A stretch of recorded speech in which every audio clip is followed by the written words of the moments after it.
Hello, this is Greg Hannon from Gospel Music University coming after you with my Facebook edition of Keyboards, Tips, Tricks, and More. And we don't often get a chance to look at quartet gospel styles. But this week, a student actually posted on my Facebook wall requesting some assistance in transcribing chords from a song by the Williams Brothers called Be There. And we're going to take a listen at that song, and we're going to kind of break down a couple of chord changes that he had questions about and kind of explain them in a little bit more detail. So this song is in the key of B flat major, and before we start, we're going to look at the B flat major scale, and I'm just going to play it, and if you look at your screen, the notes will display for you. B flat is 1, C is 2, D is 3, E flat is 4, F is 5, G is 6, A is 7, and B flat is 1. So let's look at this B flat scale. And the main progression in the song is moving from a 4 chord to a 6 chord in the key of B flat major. So in order to determine what the 4 and the 6 is, we have to look at the B flat major scale and look at the 4th scale tone and the 6th scale tone. So let's just start with the 1, 2, 3, 4. The 4 is E flat, and then let's count up the 6, starting from the key 1, 2, 3, 4, 5, 6. So the 6 is G. So we're going, the chord progression, the bass line and the root note is going from an E flat to a G, or in the key of B flat from a 4, which is the E flat, to a 6, which is the G. So let's have a quick listen to this, and then we'll go back and we'll break these chords down, because I want, we study chord progressions. We don't really get off into the song. We want to learn the common chord progressions that's used in all contemporary songs. And so we can learn the science of the music. We can take this 4/6 pattern and learn how to use it in literally hundreds of songs. So let's listen to the track just starting off.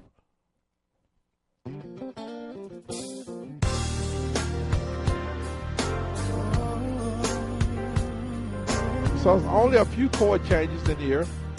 So here it starts on the 4 right here. Though you may be dealing with some trials and tribulations. So I'm just doing the bass line. Right there by your side. This is what he said. So here's the 4. Here's the 6. Back to the 4. Then it goes to a 1. Again, back to the 4. Then to a 6, then back to the 4. So we're examining the bass line, because in order to learn any song by ear, you got to first hear the bass line. If you can't hear the bass line, there's no way that you're going to be able to find the correct chords for a song. So the bass sets the root and the foundation. So we got to get that sound in our ear. A lot of us, we listen to the melody and we try to construct our chords based off the melody, but that your ear can't detect the quality of the chord just by only hearing the melody. It has to hear the bass note in order to figure out what type of chord it is. So we got a 4 going to a 6, and I actually wrote those out for you. So let's kind of just go over the chords. We're going to go over it in a standard chord notation, just the 4 chord, and there are so many different types of 4 chords that we use in so many different type of voices. But the 4 chord has to be some kind of a major chord, because the 4 is major in a major key. And the 6 has to be some kind of a minor chord. So it has to be some kind of an E flat major on the 4, going to some kind of G chord on the 6. So let me give you some standard chord changes first with the root note in it. And the first chord is going to be an E flat major 9 chord. And if you look on the screen, this E flat, B flat, E flat is in the left hand, okay? And then I have the G, B flat, D, F in the right hand. So together, left hand and right hand, that is my 4 chord, or the name of the chord is an E flat major 9. Get familiar with this chord voicing, get familiar with the name of this chord, so you can go in your own studies and transpose this to all the keys. So here's the 1 chord, now going to a 4 chord, okay, I'm sorry, I'm sorry. A 4 chord. I apologize. Going to a 6 chord. Now, in this case, the 6 chord that we're going to use is a G11 chord.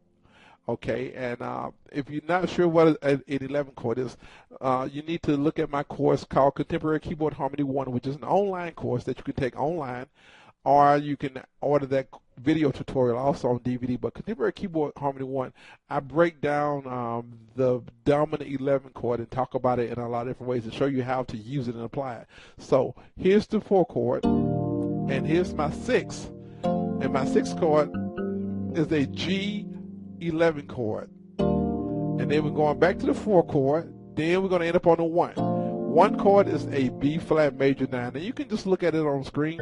I'm playing the B flat and F in the left hand. In the right hand, I'm playing A, C, D, and F. Okay, so all together we got a 4 to a 6, and then we got a 4 chord going to a 1. So let's play that with the track, and let's kind of dissect that, just playing it along with the track so we can have a concept for how it goes. Here we go. That's the 4 to the 6, then to the 1. Same thing again. 4 to the 6. Always remember that God is right there by your side. 4 to the 1. Last time.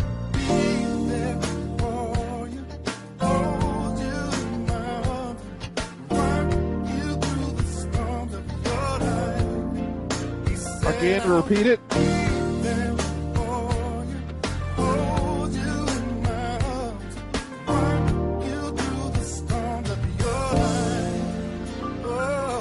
Okay, so we apply those progressions using standard chords, and those are good bass line progressions that we play with the root, the E flat major 9, and that G11 chord. And that's probably a chord that wouldn't be a bad idea to transpose and learn all those major 9 chords and all the keys, because it's a popular staple in contemporary music that you definitely want to know how to play. That 11 chord, that dominant 11 chord, here's another good idea. You may want to take those chords through all the keys too. Okay, so it's a good idea to practice each one of those chords and be able to name them. And because if you get into all the keys and begin to practice and really understand, we got to learn all the tools in contemporary music to get the sound of what we're hearing in our today's music. So we got to have a lot of tools to work with. And in these lessons, I'm giving you some of the tools that we're going to absolutely need to know to play, not just this song that we're learning the song in, but so many other songs that we'll be using these same changes in. Okay, so we have another set of changes also that are rootless voices, and here is where quartet style gospel has modernized and actually gotten more contemporary. You know, the traditional quartet gospel was like,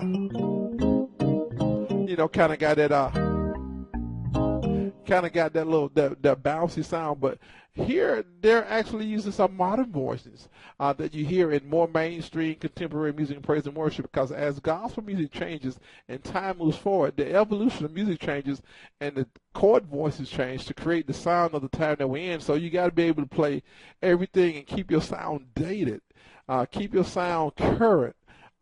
To sound like maybe if you played a song even 20 years ago, how would a younger person play the same song today? You got to go back and be able to keep your music fresh and evolving with the time, so you can be current as a current musician and keep your chops fresh. Okay, so let's look at these rootless voices. We played the E flat major 9 going to the G11. Okay, then E flat major 9 going to the B flat major 9. Okay, now we're going to use some rootless voices playing the same thing. And a rootless voicing is just a chord that has no root in it, because when you're playing rootless voices in contemporary music, 9 times out of 10, you're going to have a bass guitar and a drummer. So when you have the luxury of having a bass guitar player, then you don't have to play the bass note. You can free up that whole left hand and voice that chord and add some other colors and some other sounds in that left hand by doing some alternate chord voices off of the bass note. So let's look at a rootless chord voicing option for the E flat major 9. Okay? All right, and we're going to use this one right here. That's That's the right hand. If you look at it on your screen, that's the right hand chord. Excuse me, I apologize. That's the left hand chord.